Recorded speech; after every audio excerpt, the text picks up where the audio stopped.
आपका भी किचन छोटा है और आपकी चीज़ें छोटी सी किचन में एडजस्ट नहीं होती, तो आज मैं आपके साथ इसी परेशानी का हल शेयर करूंगी। मेरा किचन देखें बहुत ही छोटा है और इसमें मैंने सारी चीज़ें ऑर्गेनाइज़ की हुई हैं और आसानी से सब चीज़ें आ जाती हैं और बग़ैर पैसों के आप अपने किचन को किस तरह सेट रख सकती हैं और किस तरह नीट एंड क्लीन रख सकती हैं। क्योंकि हम मिडिल क्लास लोग होते हैं, हमारे पास दो किचन तो होते नहीं कि डर्टी किचन अलग और नीट किचन अलग। तो मेरे पास सिर्फ एक यही किचन है और मैं इसको किस तरह नीट एंड क्लीन रखती हूँ, आइए ये मैं आपके साथ शेयर करूँगी। जैसे कि मेरा ये छोटा सा किचन, बर्तन धोने वाले शैंक के ऊपर ना मैंने बर्तन धोने वाला रैक लगाया हुआ है। मतलब इसी में मैं अपने बर्तन ना धो कर रखती जाती हूँ। इस तरह एक तो मेरा टाइम भी बचता है और बास्केट से जो नीचे एक्स्ट्रा पानी वगैरह फैलता है वो भी बचता है। और इसी के ऊपर मैं कप, और सिर्फ मैंने वो ज़रूरत के बर्तन रखे हुए, कोई मैंने एक्स्ट्रा बर्तन नहीं रखे हुए कि लोगों को दिखाने के लिए यार बर्तन सबके साथ ही ना वेंटिलेशन के लिए एक खिड़की है। और इधर ये छोटा सा कॉर्नर है, इसके अंदर ना मैंने एक छोटी सी टोकरी रखी हुई है जहाँ पर मेरी रोटियां सूखने के लिए मैं यहाँ पर रख देती हूँ। और जो भी टोकरी हो ना, आप उसके ऊपर ना हमेशा शापर वगैरह चढ़ा के ना रखें ताकि टुकड़े इधर उधर ना फैलें।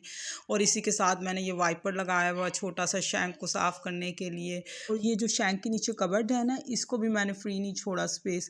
इसके नीचे ही मैंने मतलब कूड़े वाली बास्केट रखी हुई है ना, एक में मैं मैला पोछा रखती हूँ, एक में मैं साफ़ पोछा रखती हूँ। और साथ ही ये सरफ़ है पोछा वगैरह लगाने वाला, और साथ ही ये कूड़े वाली बास्केट है जैसे कि मैंने आपको बताया है।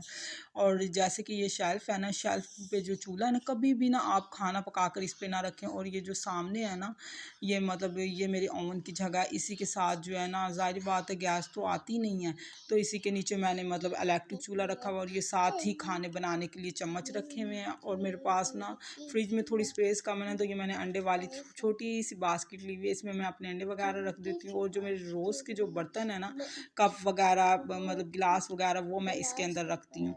और जो इसके साथ है ना, उसके रख के ना ये बास्केट जो है ना मैं ओवन के ऊपर रख देती हूँ ताकि फ्लोर जो है ना फैला हुआ नज़र ना आए। हमेशा वो चीज़ें ले जो फ्लोर से सेविंग हो, जैसे माचिस या चाबी वगैरह। और ये मेरे स्पाइसेस के डब्बे हैं जो कि मैंने ये टोकरी में सिलिकॉन प्लास्टिक की जिसके ऊपर रोटी वगैरह बेली जाती है। इसी के साथ ना मैंने कबर्ड में ना मैंने दाल वगैरह की बर्नियाँ वगैरह का रैक ना खुद बनाया जाए। सब्ज़ी की ना सब्ज़ी मंडी से ना ये रैक आराम से मिल जाता है फ्री में।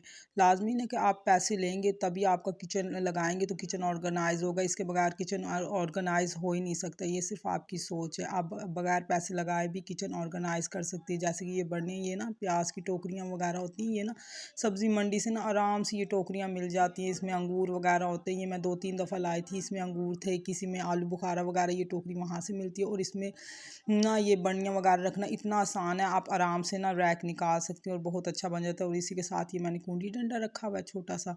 और ये चूल्हा है ना, वो मेरा अंडरग्राउंड है, ये साथ ही पाइप जा रहे हैं। इसी के साथ मैंने रोटी वाला हॉट पॉट रखा हुआ और इधर ही मेरा सिरका वगैरह मैंने रखा होता है। ये था जी मेरा छोटा सा किचन। उम्मीद करती हूँ आपको बहुत पसंद आया होगा। इसके साथ छोटी सी टिप, जब भी आप खाना वगैरह बनाती ना, इसके साथ ना हांडी हूंडी रखने के लिए ना एक छोटा सा कोना बनाए जहाँ पे आप आराम से अपनी हांडी वगैरह रख सके, ताकि आपका किचन जो है ना हमेशा नीट एंड क्लीन लगे। क्योंकि हमारे पास कोई एक्स्ट्रा किचन तो होता नहीं कि नीट अलग और डर्टी अलग। मैं विदाउट पॉलिश आपको करने का तरीका बताऊंगी किस तरह आप। ये देखें जी, मेरे किचन की दीवार हो रही थी बहुत ज़्यादा ख़राब। इसके पीछे ना वॉशरूम है किचन की दीवार के साथ, ये सेम से ना हमेशा ख़राब हो जाती है। इसे अगर मैं पेंट करवाऊँ ना तो मुझे हर महीने करवाना पड़े। लाजमी नहीं है कि हर काम पैसों से होता है, कुछ काम बगैर पैसों के भी किए जा सकते हैं, आप अपने दिमाग का इस्तेमाल करके कर सकती हैं।